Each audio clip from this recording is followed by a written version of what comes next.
రెండవ రాజులు 8. ఒకనాడు ఎలీషా తాను బతికించిన బిడ్డను తల్లి అయిన ఆమెను పిలిచి, యెహోవా క్షామకాలము రప్పింపబోచున్నాడు, 7 సంవత్సరములు దేశంలో క్షామము కలుగునని చెప్పి నీవు లేచి నీవును నీ ఇంటి వారును ఎచ్చట ఉండుట అనుకూలము అక్కడికి పోవుడనగా ఆ స్త్రీ లేచి దైవజనుని మాట చొప్పున చేసి తన ఇంటి వారిని తోడుకొని ఫిలిస్తీన్ల దేశంనకు పోయి 7 సంవత్సరములు అక్కడ వాసము చేశాను. అయితే ఆ 7 సంవత్సరములు గతించిన తరువాత ఆ స్త్రీ ఫిలిస్తీన్ల దేశం నుండి వచ్చి తన ఇంటిని గూర్చి భూమిని గూర్చి మనవి చేయటకే రాజు వద్దకు పోయాను. రాజు దైవజనుని పనివాడకు గెహాజీతో మాట్లాడి ఎలీషా చేసిన గొప్ప కార్యములన్నింటినీ నాకు తెలియజెప్పమని ఆజ్ఞయించి ఉండేను. అతడు ఒక మృతునికి ప్రాణము తిరిగి రప్పించిన సంగతి వాడు రాజునకు తెలియజెప్పుచుండగా, ఎలీషా బతికించిన బిడ్డ తల్లి తన ఇంటిని గూర్చి భూమిని గూర్చి రాజుతో మనవి చేయవచ్చెను. అంతటా గెహాజీ నా ఏలిన వాడవైన రాజా, ఆ స్త్రీ ఇదే, మరియు ఎలీషా తిరిగి బతికించిన ఈమె బిడ్డ వీడే అని చెప్పగా, రాజు స్త్రీని అడిగినప్పుడు ఆమె అతనితో సంగతి తెలియచెప్పాను. కాబట్టి రాజు ఆమె పక్షముగా ఒక అధిపతిని నియమించి ఆమె సొత్తు యావత్తు ఆమె దేశము విడిచినప్పటి నుండి నేటి వరకు భూమి ఫలించిన పంట యావత్తును ఆమెకు మరలా ఇమ్మని సెలవిచ్చాను. ఎలీషా దమస్కునకు వచ్చెను.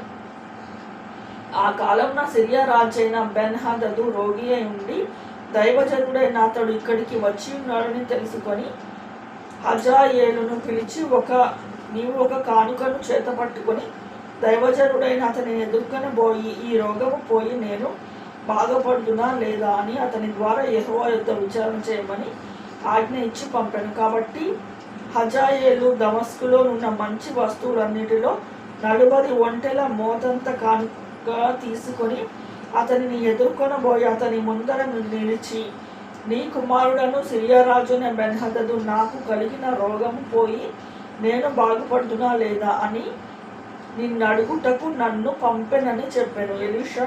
అప్పుడు ఎలీషా, నీవు అతని యొద్దకు పోయి నిశ్చయంగా నీకు స్వస్థత కలుగవచ్చునని చెప్పాను. అయినప్పటికీ అతను అవశ్యముగా మరణము సంభవించునని యెహోవా నాకు తెలియచేసినని పలికి హజాయేలు ముఖము చిన్నబోవునంత వరకు ఆ దైవజనుడు అతని తేరి చూచుచూ కన్నీరు రాల్చాను.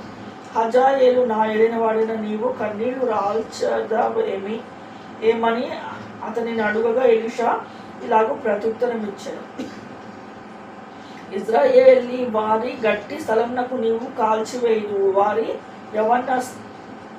యవనస్తులను కత్తి చేత హతము చేయదు, వారి పిల్లలను నేలను వేసి కొట్టి చంపుదు, వారి గర్భిణీలను కడుపులను చింపి వేయుదు. కనుక నీవు వారికి చేయబో కీడును నేనెరిగి ఉండుట చేత కన్నీళ్లు రాల్చుచున్నాను. అందుకు హజాయేలు, కుక్క వంటి వాడవగు నీ దాసుడైన నేను ఇంత కార్యము చేయుటకు ఎంతటి వాడిని అని అతనితో అనగా, ఎలీషా, నీవు సిరియా మీద రాజు వగుదువని యెహోవా నాకు బయలుపరిచి ఉన్నాడెను. అతడు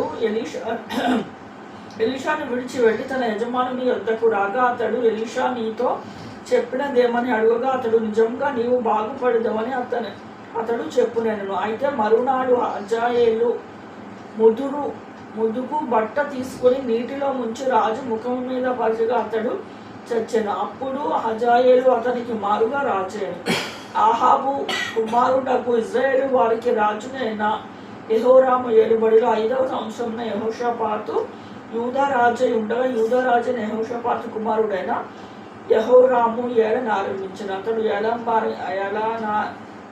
ఏలన ఆరంభించినప్పుడు 32 ఏళ్ల వాడై ఉండి యెరూషలేమందు 8 సంవత్సరములు ఏలెను. అతడు ఆహాబు కుమార్తెను పెండ్లి చేసుకొని ఉండెను. కనుక ఆహాబు కుటుంబీకుల వలెనే ఇతడును ఇజ్రాయేలు రాజులు ప్రవర్తించినట్లు ప్రవర్తించుచు యెహోవా దృష్టికి చెడుతనము జరిగించెను. ఆయనను యెహోవా సదాకాలము తన సేవకుడకు దావీదునకు అతని కుమారులకును దీపము నిలిపెదనని మాట ఇచ్చి ఉండెను. కనుక అతన్ని జ్ఞాపకము చేత యూదాను నశింపచేయుటకు ఆయనకు మనసు లేకపోయెను. ఇతని దినములలో ఎదోమీయులు యూదా రాజునకు ఇక లోబడుట మాని అతని మీద తిరుగుబాటు చేసి తన మీద ఒకని రాజుగా నియమించుకొని నందున యెహోరాము తన రథములన్నిటినీ తీసుకొని పోయి జాయిరు అను స్థలమునకు వచ్చి రాత్రివేళ లేచి తన చుట్టూ ఉన్న ఎదోమీయుల రథముల మీద అధిపతులను హతము చేయగా జనులు తమ తమ గుడారములకు పారిపోయి.